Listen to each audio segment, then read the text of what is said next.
ஆண்டவராக இயேசு கிறிஸ்துவுக்குள் மிகவும் அன்பாக நேசிக்கப்பட்ட அன்புக்குரிய சகோதர சகோதரிகளே, உங்கள் யாவருக்கும் அன்பின் வாழ்த்துக்கள்.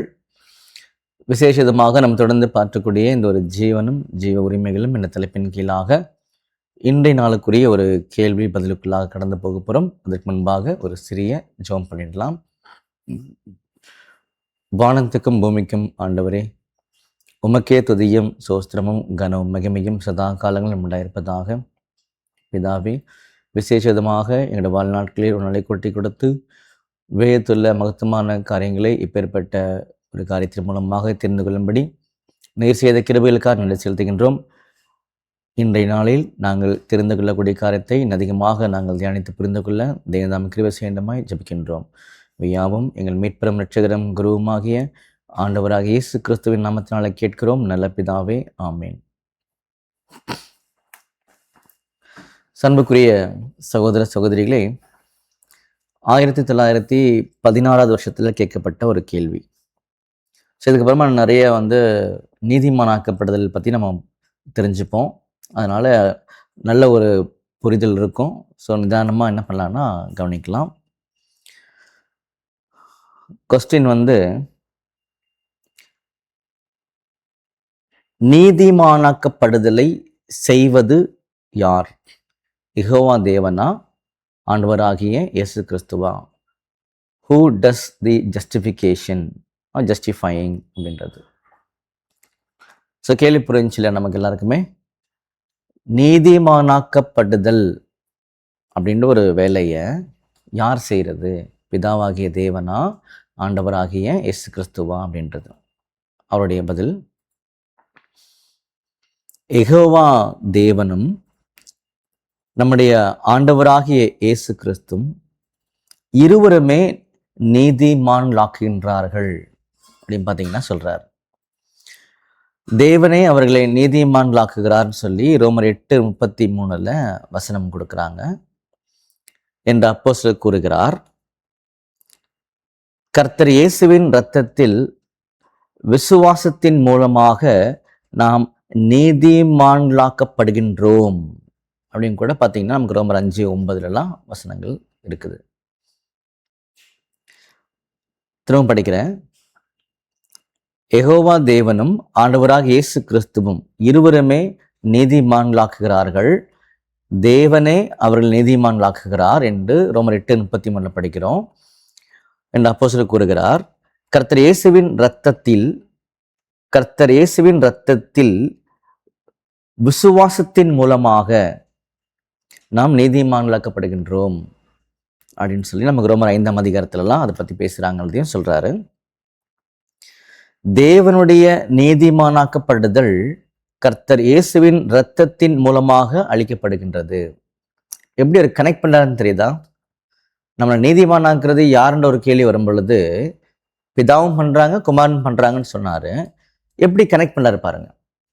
நம்முடைய ஆண்டவராக இயேசு கிறிஸ்துவின் இரத்தம், அந்த இரத்தத்தை நம்ம விசுவாசிக்கிறதுனால நீதிமானாக்கப்படுகின்றோம் அப்படின்னு சொல்லிட்டு தான் இதை சொன்னார். திரும்ப படிக்கலாம். தேவனுடைய நீதிமானாக்கப்படுதல் கர்த்தர் இயேசுவின் இரத்தத்தின் மூலமாக அளிக்கப்படுகிறது. கர்த்தர் கிறிஸ்துவின் இரத்தத்தை அல்லாமல் எவருக்கும் தேவனுடைய நீதிமானாக்கப்படுதல் அளிக்கப்படவில்லை. எவரும் நீதிமான்களாக்கப்படுவதற்கு முன்பு கர்த்தர் கிறிஸ்து முதலில் மரணமடைய வேண்டியது அவசியமாய் இருந்தது. அப்போஸ்தலரும் இதையே கூறுகிறார். தேவனுடைய கிருபையினால் ஒவ்வொருவருக்காகவும் மரணத்தை ருசி பார்க்கும்படி அப்படின்னு சொல்லி எபிரேயர் 2:9 சொல்றார். தேவனுடைய கிருபையினால் ஒவ்வொருவருக்காகவும் மரணத்தை ருசி பார்க்கும்படிக்கு அப்படின்னு எபிரேயர் 2:9 சொல்லிட்டு, கர்த்தர் இயேசுவுக்கு முன் வாழ்ந்தவர்கள் அவர்கள் எப்படிப்பட்டவர்களாக இருந்தாலும் தற்காலிக நீதிமானாக்கப்படுதலுக்கு மேலாக எதையும் பெறவில்லை. இந்த உண்மையான நீதிமானாக்கப்படுதல்னா ஆக்சுவல் ஜஸ்டிஃபிகேஷன் கர்த்தர் இயேசு சிலுவையில் எதை செய்தாரோ அதை சார்ந்தே இருக்கிறது. அப்போ உண்மையான நீதிமானாக்கப்படுதல் என்பது கர்த்தர் இயேசு கிறிஸ்து சிலுவையில எதை செய்தாரோ அதை சார்ந்து இருக்கிறது அப்படின்னு சொல்றாரு. ஸோ நல்ல ஒரு புரிதல். சிலுவையில் என்ன பண்ணாரு? தன் ஜீவனை விட்டார். அந்த ஜீவனை சார்ந்துதான் இந்த நீதிமானாக்கப்படுதல் இருக்கின்றதுன்னு சொல்றாரு. அதனால நம்முடைய இயேசு கிறிஸ்துவுடைய அந்த மரணத்துக்கு முன்பாக பழைய ஏற்பாட்டு காலத்துல எவ்வளோ ஒரு உயர்ந்த இடத்துல வாழ்ந்திருந்தா கூட அவர்கள் இப்படிப்பட்ட நீதிமானை பெறுவதில்லைன்றதை பார்த்தீங்கன்னா சொல்றார். அப்போ நமக்கு கிடைத்திருக்கக்கூடிய அந்த நீதிமான்ற ஒரு நிலைமையானது மிகவும் ஒரு உயர்ந்த காரியம் அப்படின்னு சொல்றார். அதை பிதாகிய தேவனும் நம்முடைய இயேசு கிறிஸ்துவும் பண்றாங்க. எப்படி பண்றாங்கன்னா, பிதாகிய தேவனுடைய ஏற்பாடு தான் நம்முடைய ஆண்டவராக இயேசு கிறிஸ்து.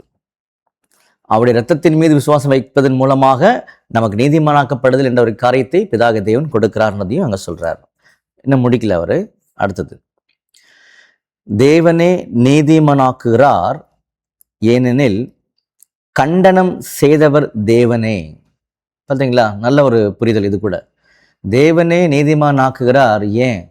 ஏன்னா கண்டனம் பண்ணது அவர்தானே அப்படின்னு சொல்றார். ஆதாமை சோதனைக்கு உட்படுத்தியவர் கர்த்தர் இயேசு அல்ல. நல்ல சரியான பாயிண்ட். ஆதாம் அவர்களை சோதனைக்கு உட்படுத்தியது கர்த்தராக இயேசு கிறிஸ்து கிடையாது. ஆதாம் அவர்களுக்கு கர்த்தர் இயேசுவுக்கு எதிராக அல்லது கர்த்தர் இயேசுவின் எந்த பிரமாணத்திற்கு எதிராகவோ பாவம் செய்யவில்லை. பார்த்தீங்களா?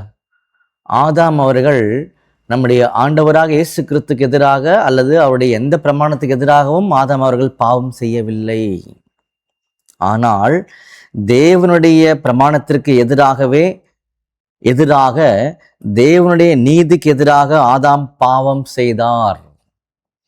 ஆகவே தேவ நீதி முதலில் திருப்திப்படுத்தப்படாமல், அதனால தேவ நீதி முதலில் திருப்திப்படுத்தப்படாமல் அவர் நீதிமானாக்கப்பட முடியாது.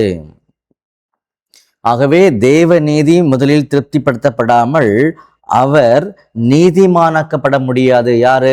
ஆதாம் அவர்கள்.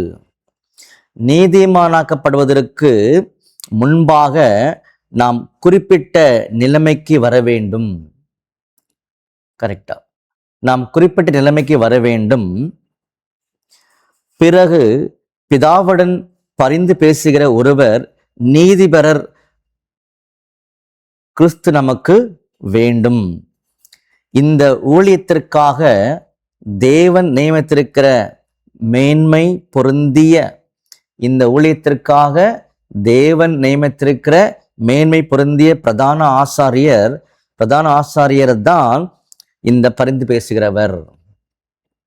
இந்த பிரதான ஆசாரியன் பாவ நிவாரண பணியின்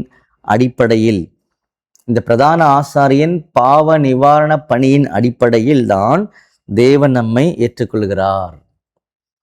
அப்போ நிறைய விஷயங்கள் உள்ளடக்கி இருக்கக்கூடிய ஒரு காரியமா அது இருக்குது. நம்ம அங்கங்க கொஞ்சம் கொஞ்சமா பார்த்துட்டு இருக்கிறோம். ஸோ ஒவ்வொரு காரியமும் ஒரு நல்ல ஒரு புரிதலை பார்த்தீங்கன்னா நமக்கு கொடுத்துருக்குது. நம்முடைய ஆண்டவராகிய இயேசு கிறிஸ்து இல்லாமல் பிதாவாகிய தேவன் நம்மை நீதிமானாக்க மாட்டார் என்பதை மிக தெளிவாக சொல்லி காமிக்குது. அப்போ நம்ம நீதிமானாக்கப்பட வேண்டும் என்றால் ஒரு நல்ல நிலைக்கு வர வேண்டும். அதுக்கு நம்முடைய இயேசு கிறிஸ்து உதவி செய்கிறார். அதன் பிறகு பிதாவாகிய தேவன் நம்ம நீதிமானாக்குறான்ற ஒரு காரியத்தையும் சொல்லி காமிக்கிறார். ஸோ இதில் நிறைய காரியங்கள் இருக்குது, நமக்கு தெரியும். தற்காலிக நீதிமான, உண்மையான நீதிமான் அப்படி நிறைய இருக்குது. அதெல்லாம் அடுத்த பகுதி என்ன பண்ணுவார்னா ஒரு கிளியர் பண்ணிடுவாருன்னு சொல்லி பார்க்குறோம். ஏற்கனவே நமக்கும் தெரியும். இப்போ கேட்ட கேள்வி என்னது? நீதிமானாக்கப்படுதலை யார் செய்கிறாங்க? பிதாகிய தேவனா ஆண்டவராக இயேசு கிறிஸ்துவா? ரெண்டு பேரும் செய்கிறாங்க.